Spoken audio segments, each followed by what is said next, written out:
दुलाराय आसाम माइनरिटी फरायसा आफाद सुंद'यै आमसु क'क्राझार जिल्ला कमिटिनि गोजाम मावफुं आफादखौ सिफायनानै फकिराग्रामनि आमिनुल इस्लामखौ आफादगिरि, खनसुर आली शेखखौ मावफुं आफादगिरि, शफिकुल इस्लामखौ लोगो मावफुं आफादगिरि आरो गाहाय नेहाथारि महरै आब्दुल लतीफ आहमेदखौ 1 बोसोरारि गोदान मावफुं आफादखौ दाफुंनाय जायो।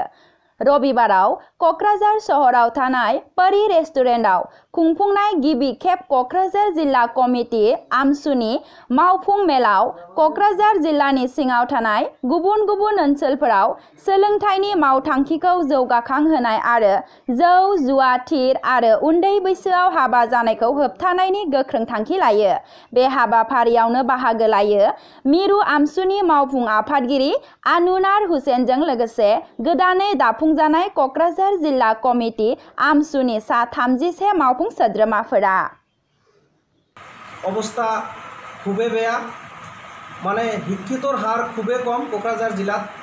তাৰ কাৰণে আমি গাঁৱে ভূঞে বিভিন্ন আঞ্চলিকৰ আৰু শাখা সমিতিৰ জৰিয়তে বিভিন্ন স্কুল কলেজত প্ৰৱেশ কৰি শিক্ষাৰ এটা সজাগতা সৃষ্টি কৰিম আৰু আগন্তুক দিনত যাতে আমাৰ কোকৰাঝাৰ জিলা অসমৰ ভিতৰত এখন গুৰুত্বপূৰ্ণ তথা কোকৰাঝাৰ জিলা যাতে অসমৰ ভিতৰত এটা সুনাম কঢ়িয়াব পাৰে শিক্ষাৰ ওপৰত, সেইকাৰণে আমি সেইটো বিষয় লৈ আমি আলোচনা কৰিলোঁ আজি।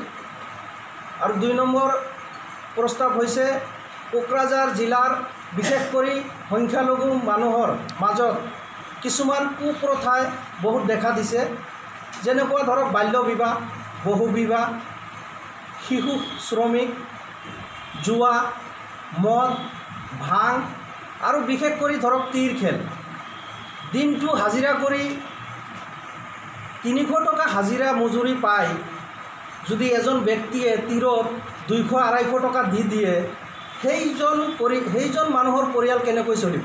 সেইজন মানুহৰ পৰিয়ালৰ পৰা ল'ৰা ছোৱালী শিক্ষিত কেনেকৈ হ'ব? ঘৰত কাজিয়া হয়। তাৰ কাৰণে ধৰক আমাৰ এই সংখ্যালঘু, এই কাৰণেই আমাৰ এই সংখ্যালঘু সমাজটো লাহে লাহে পিছুৱাই গৈ আছে। তো আমাৰ কোকৰাঝাৰ জিলা সমিতিৰ এটাই অনুৰোধ, সমূহ সংখ্যালঘু ৰাইজ তথা বিভিন্ন জনগোষ্ঠীৰ মাজত বিভিন্ন জনগোষ্ঠীৰ লগত খাপ খাই যাতে চলিব পাৰে, তাৰ কাৰণে কিছুমান কুসংস্কাৰ বাদ দিব লাগে। তো এই কুসংস্কাৰবিলাক বাদ দিয়াৰ কাৰণে যি পৰিপন্থা আমাক হাতত ল'ব লাগে আমি হাতত ল'ম।